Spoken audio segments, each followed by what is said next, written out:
Pangbalita, hawak na ni Senador Tito Soto ang dalawang reklamo laban kay Senador Antonio Trillanes IV na isinampa ng isang individual. Kabilang sa isinampang reklamo laban kay Trillanes sa Senate Ethics Committee na pinamumunuan ni Soto ay ang alegasyon nitong tumanggap ng suhol ang dalawang huwes ng Court of Appeals para pigilan ng suspension order laban kay dating Makati City Mayor Junjun Binay at ang pagtawag ni Trillanes kay Pangulong Duterte na mamamatay tao. Ang reklamo laban kay Trillanes ay isinampa ng isang Abelardo de Jesus na siya ring nagsampa ng reklamo laban kay Senador Laila de Lima. Una nang pinag-aralan ng Office of the Solicitor General na sampahan ng kaso si Trillanes dahil sa pagkakanlong nito kay SPO3 Arthur Las Cañas. Tinatanggihan natin ang korupsyon!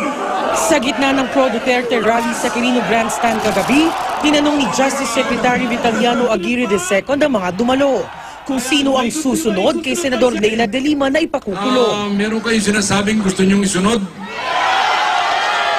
Sino?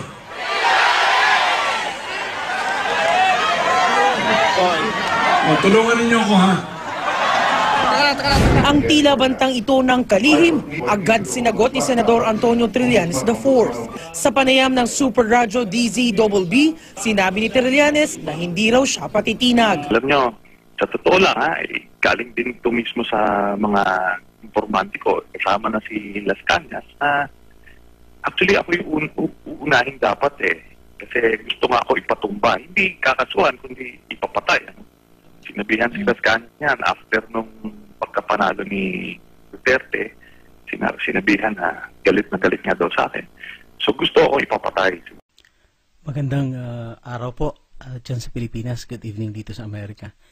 Meron lang ako akong kasagutan doon sa press con ngayon na ginawa ni itong gonggong na senador dyan na si Sonny Trillanes. Inaakusahan na naman niya sa presidente na hindi pa raw nilalabas yung 2 billion mahigit na pera sa bangko. Tangin na itong taon to. Alam mo, Sonny Trillanes, hindi na kita gagalangin dahil wala ka namang kwentang senador. Alam niyo po, itong ginagawa mo, hindi ka man nahiya, nag-aakusa ka. Ito may dokumento, according to Rappler, may dokumento ang Senado na ang 63 mong consultants, nakasama na dyan ang isang driver, houseboy, media worker, campaign donors, mga kaibigan mo, ginawa mong consultant, ang ginagastos ng gobyerno po. Hindi ho ba kayo kinikilabutan? Mga gunggong ka na, senador. 1.63 million kada buwan. Pera ng taong bayan yan. Pera ng gobyerno, pera ng taxpayers. Ang lakas din ng loob mo mag-akusa na wala na ka naman napapatunayan tungkol dyan sa pera na yan. Ito recorded ito nandyan sa Senado, dokumento. Reported ito ng Rappler. Na itong Rappler naman kaalyado nyo yan, kaalyado ng mga dilaw. Kaya lahat ng ginagawa niya, ginagawa nila ay puro criticism kay Presidente Duterte.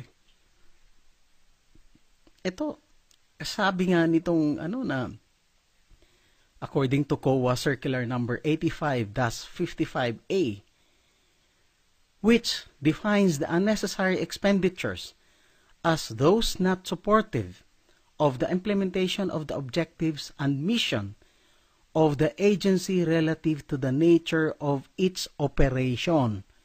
So, ano naman ang kinalaman ng houseboy mo, family driver, at saka yung mga media worker? Bakit mo naman pasisweldohin? Itong nandito pa dito sa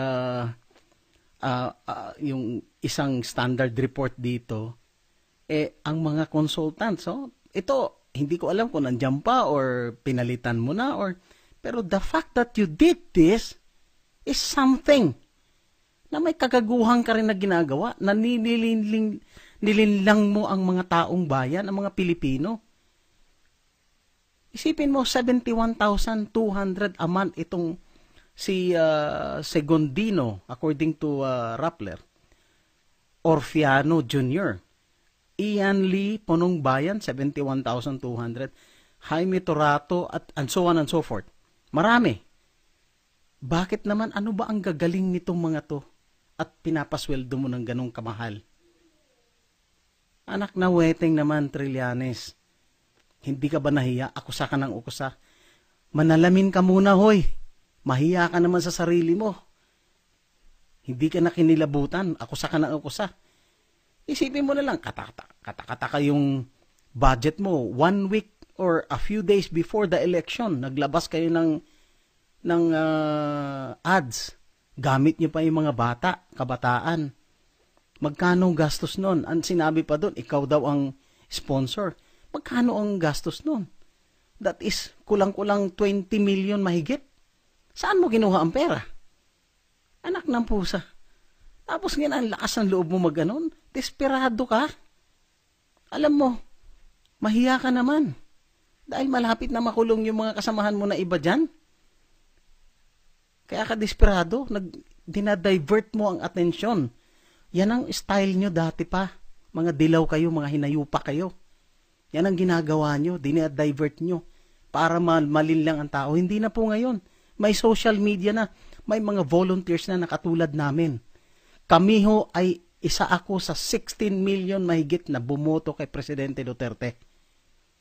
Tangina. Pasalamat ka, Mr. Trillanes. Mabait si Senador Alan Cayetano. Binoto ko din yun. Mabait yun. At hindi ka pinatulan. Dahil kung katulad ko siguro ang katabi mo at tinanggalan mo at sinabihan mo hindi kita papupurmahin, subukan mong gago ka. Papatulang kita, wala akong pakialam kung saan tayo. Kapal na mukha mo. Hindi ka nga makaarating dyan kay kay Senator Mix. Napakabait din yung tao niyan. Pero subukan mo ang taga Mindanao, gago ka. May kalalagyang katarantado ka. Professor, ano yung mga narinig mo o nakita mo na kagad ng mga dapat talagang bigyan ng investigation agad? Kaya nga, nandyan yan.